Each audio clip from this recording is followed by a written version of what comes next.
Hi, I'm Isabel Turner, and this is the story of how my in-laws learned that treating family like outsiders can have devastating consequences. Sometimes the quietest person in the room holds the most power, and my story proves just that. I met Lucas Shan during my final year of computer engineering. He was charming, driven, and seemed different from his traditional Chinese family. We fell in love quickly, and despite his parents' initial reservations about my mixed heritage, Lucas stood firm in his decision to marry me, or so I thought. The problems began subtly. My mother-in-law, Mai Zhang, would make small comments about my appearance, my cooking, and especially my career choices. A proper Chinese wife stays home to care for her family, she would say during our weekly family dinners, her disapproval evident in every word. My father-in-law, Henry Zhang, was worse in his own way. He simply pretended I didn't exist. I could handle their behavior because Lucas would usually defend me, albeit quietly. But everything changed when I became pregnant with our first child. The Zhangs owned Zhang Technologies, a mid-sized tech company that had been struggling in recent years. Henry's outdated management style and resistance to innovation had caused them to lose market share to newer, more agile competitors. Lucas worked there as vice president of operations, always trying to please his father while gently suggesting modernization. What nobody knew, not even Lucas, was that I had been building something of my own. During the 5 years of our marriage, I had launched a tech startup focused on AI-driven supply chain solutions under my maiden name. Through a series of shell companies, I kept my success completely separate from my married life. My company, Beacon Solutions, had quickly become one of the fastest-growing tech companies in the region. I never planned to use my success as a weapon. In fact, I had hoped to help Zhang Technologies modernize once I felt established enough. But fate had other plans. It was during the most important week in Zhang Technologies' history. They were pursuing a merger that could save their failing company. Henry had organized a crucial family dinner where potential investors would be present. I was 3 months pregnant at the time. The day before the dinner, my mother-in-law called me, her voice dripping with false concern. "Isabel, we decided it would be best if you didn't attend tomorrow's dinner," she said. I gripped my phone tighter. "Excuse me?" "Well, you see, in traditional Chinese culture, pregnant women are considered unlucky during business dealings. We can't risk anything going wrong tomorrow. I'm sure you understand." I couldn't believe what I was hearing. "Have you discussed this with Lucas?" "Of course, he agrees. It's for the best. Family company first, you know how it is." My heart sank. Lucas hadn't even warned me. When he came home that evening, I confronted him. "Mom called you." He loosened his tie, not meeting my eyes. "Look, it's just one dinner. Dad's really stressed about this merger, and if Mom thinks having a pregnant woman there might make our investors uncomfortable." "Do you hear yourself?" I interrupted.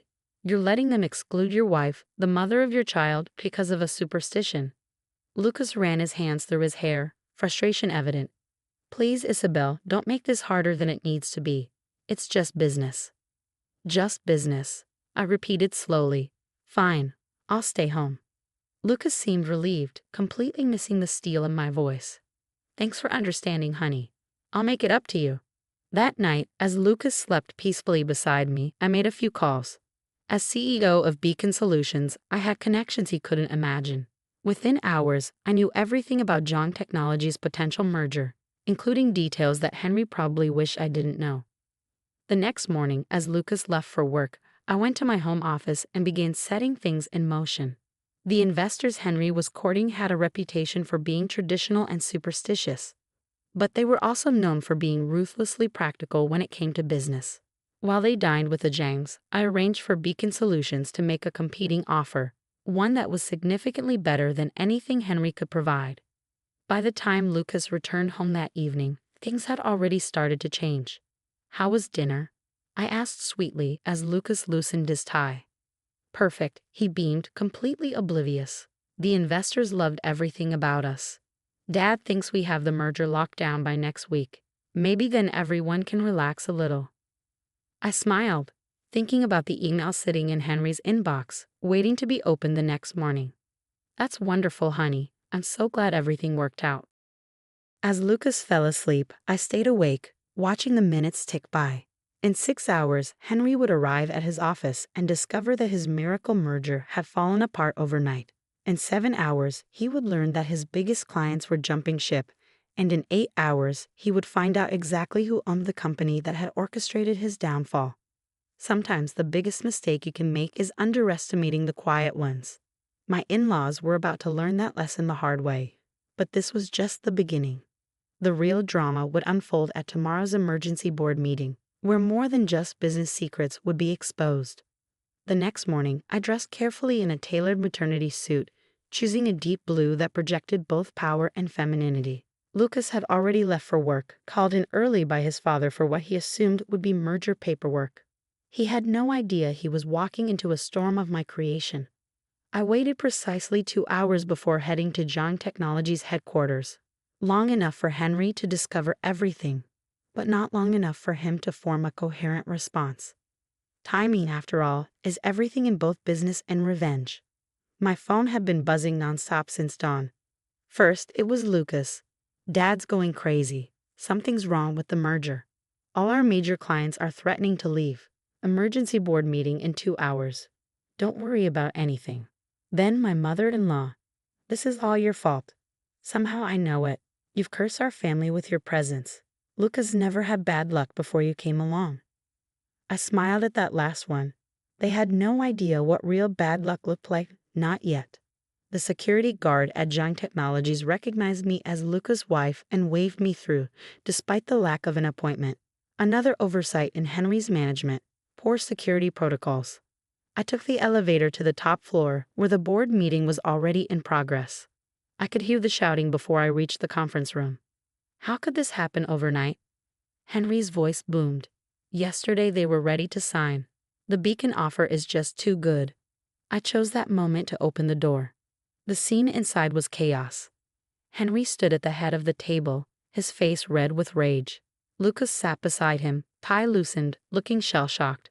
The board members, old friends of Henry's, sat in various states of distress. May hovered in the corner, clutching her designer handbag like a shield. "You've heard of us now," I said quietly, but my voice carried across the room. All heads turned toward me. Lucas jumped to his feet. "Isabel, what are you doing here?" "This is a private board meeting," Henry sneered. "Family members are not welcome." I smiled and pulled a folder from my briefcase. "Actually, I'm here as the CEO of Beacon Solutions. I believe you've been trying to reach me all morning." The silence that followed was deafening. Lucas' face went pale. Henry's mouth opened and closed like a fish out of water. May dropped her handbag. "Impossible," she muttered. Henry sputtered. "Beacon is run by someone named Isabel Turner." I nodded. "My maiden name," I explained, taking a seat at the table. "I never change it professionally. It's amazing how many assumptions people make when they don't bother to look deeper." "You're the one who ruined our merger," Lucas whispered, his voice barely audible. "The same way you ruined my dignity last night," I replied. "Turns out pregnant women aren't so unlucky after all. Just ask our investors." "Oh wait, they're my investors now." May found her voice again. "You deceitful little—" "Careful, May," I interrupted. "You might want to hear my offer before you finish that sentence." I opened my folder and began distributing documents to the board members. John Technologies is now facing a crisis. Your major clients are leaving. Your merger has failed and your technology is years behind the competition, my competition. But I'm willing to offer a solution. Henry's face turned from red to purple. "We don't need your charity." "It's not charity," I continued calmly. "It's business. Beacon Solutions will acquire John Technologies at fair market value. All employees will keep their jobs, though there will be some changes in senior management, of course." "You can't do this," May shrieked. I stood up slowly, one hand resting on my visible baby bump. "Last night, you said I wasn't family. You excluded me because I'm pregnant. You've spent years treating me like an outsider. Well, now you get to experience what being an outsider really feels like." The board members were already reading through my offer, murmuring among themselves. They could see the numbers clearly. John Technologies wouldn't survive without this deal. Lucas finally spoke up, his voice shaking. "Why did you tell me about this?" "Some things are just business," I replied coolly. "And as you so kindly pointed out last night, I'm not a part of this family, so I'll make my own way." After several tense moments, one of the board members spoke. "I've seen the numbers. This is a solid offer. We'd be foolish not to take it. Henry slumped in his chair, utterly defeated. His own flesh and blood had just done to him what he had tried to do to me: exclude, belittle, and ultimately replace. The deal was done. Junk Technologies was acquired by Beacon Solutions. Lucas continued working for me as my second in command, and we spent the following months transforming the company, bringing in innovation and new ideas. As for my in-laws, they never fully accepted me into their family, but they learned to keep their mouths shut when it came to business. I kept my maiden name and remained CEO of Beacon Solutions. My daughter will grow up knowing that she doesn't need permission to sit at any table, and if someone dares to try to exclude her, she'll know exactly what to do: build her own table. And next week, when the Zhangs are invited to our family dinner, I'll be sitting at the head of the table, pregnant with our second child, knowing full well that sometimes the best revenge isn't about tearing others down. It's about building yourself up so high that they can only watch, regretful, from the sidelines.